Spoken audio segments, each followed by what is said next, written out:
Fatah Amin. Siapa pergi balik? Okey, Tak ada orang balik Bi. ada orang tu. Aduh, hamba Allah bagi kita gift. Wah, terima kasih bagi gift. Thank you hamba Allah. Terima kasih hamba Allah. Yang babbling dulu diorang cakap.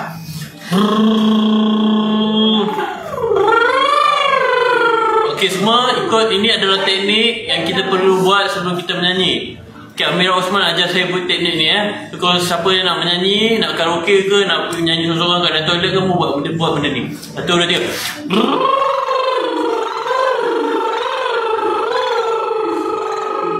Gatal lebih. Sekali. Okey, ni apa function dia kan? Mana kalau kita buat ni apa, dia terbuka apa? Dia akan terbuka rongga-rongga. Dia itu banyak lagi warm up dia. Tapi itu salah satu lah. Salah satu lah. Bi, lagi satu Bi.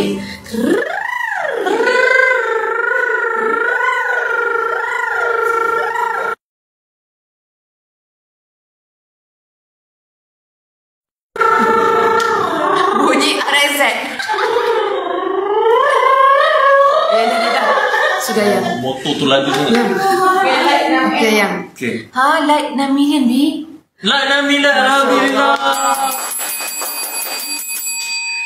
Okey. Dua kacik. Janganlah panggil kita kacik. Orang terbaik tak bagi kita kacik. Kita hiburkan hati kita. Hiburkan orang. Okey lah, kita nyanyi sama-sama Oh, pandai Yang, suara awak sedap. Saya kalau tak, saya tak confident. Saya bronkitis yang. Awak boleh. Saya bronkitis. Bi cepat Bi, awak sedap. Bi cepat Bi. Bi, buat bubbly 14,000 dia cakap. Buat bubbly 14,000. Oh. Kalau buat bubbly terus naik biasa. Oh, okey lah. Yang cepat yang. Ni kita buat bubbling je lah. Jiran sebelah tak tenang.